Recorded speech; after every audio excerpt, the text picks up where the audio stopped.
As a recap, in the last part of this video, I showed how in the Bible, King Nebuchadnezzar II is identified as the lion mouth of Satan the sea beast, mentioned in the book of Revelation.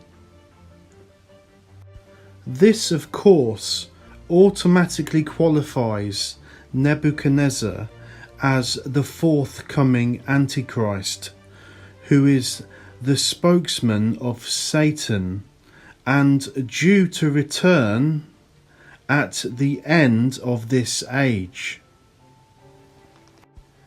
It is important to bear in mind that Jesus Christ is also portrayed in the Bible as a lion.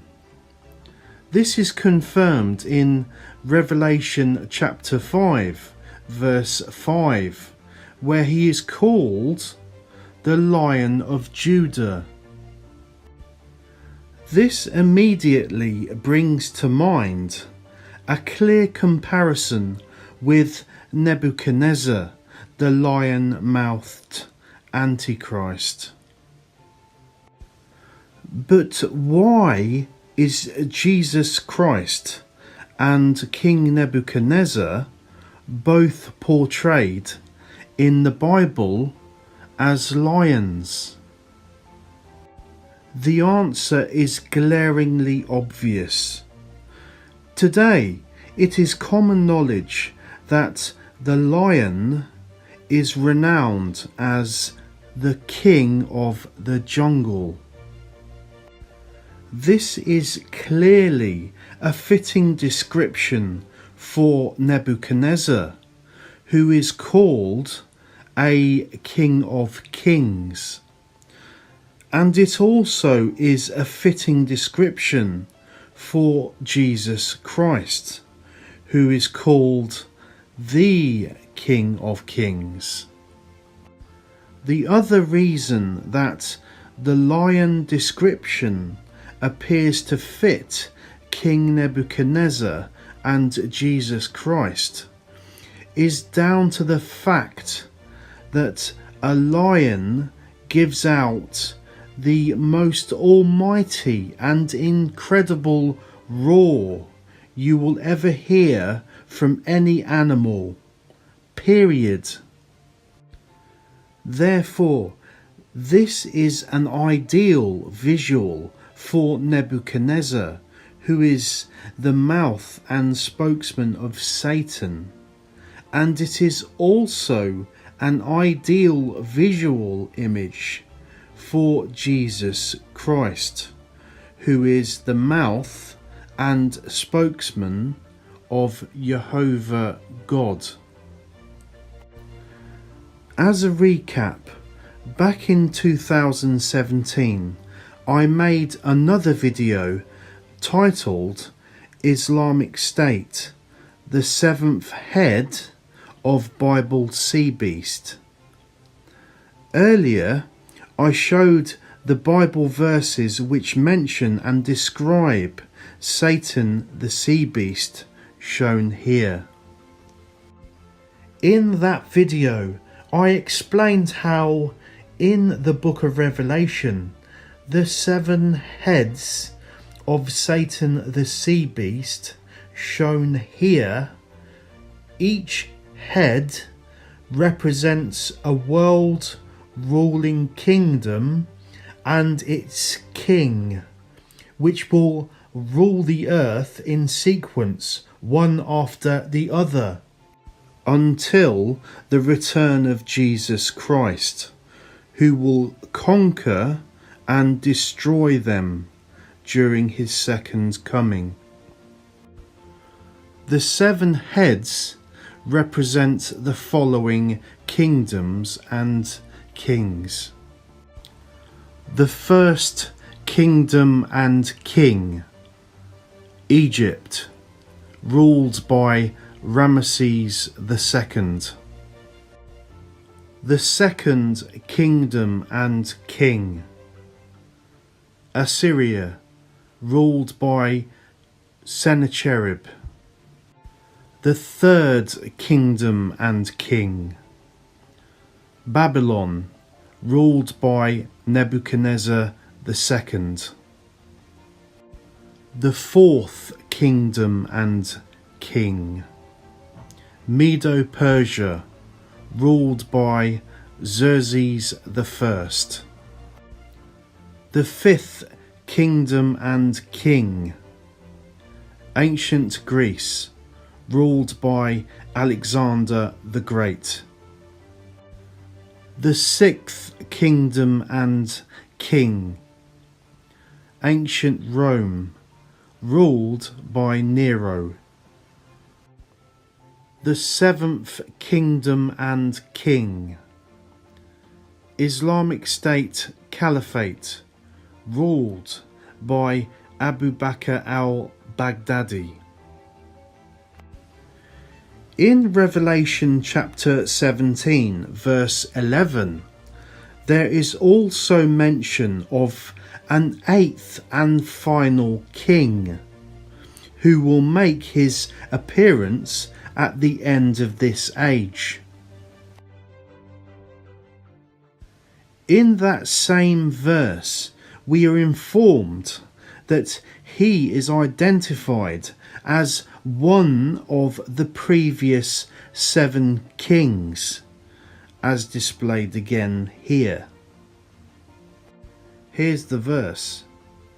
Revelation chapter 17 verse 11.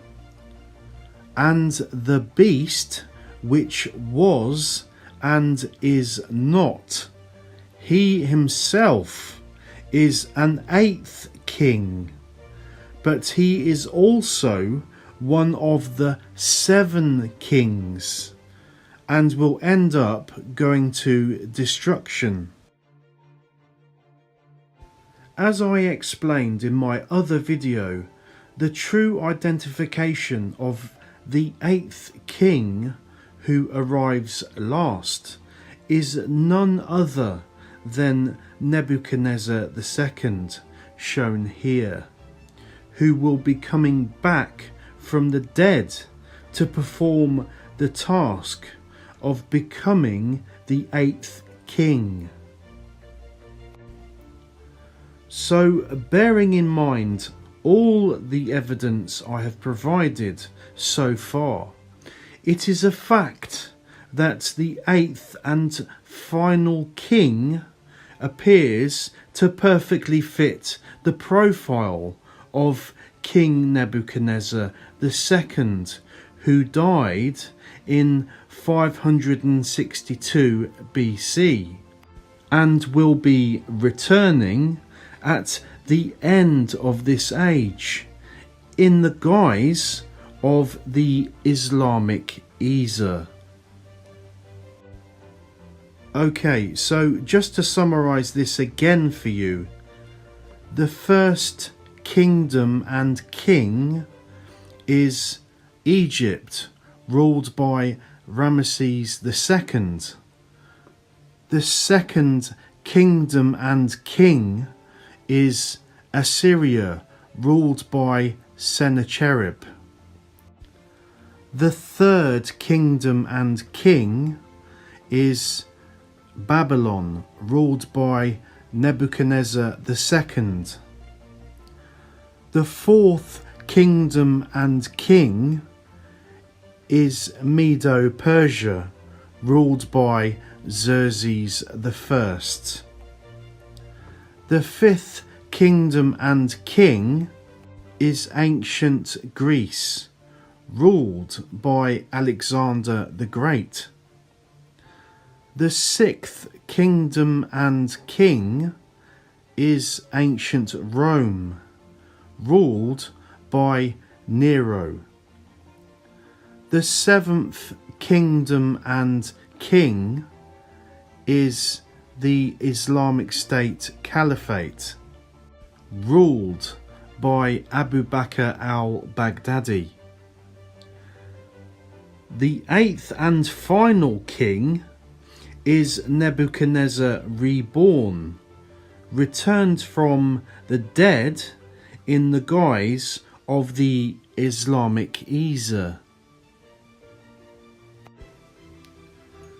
Please note that it is very important to bear in mind that the 7th king and the 8th king pictured here are also known by the following titles: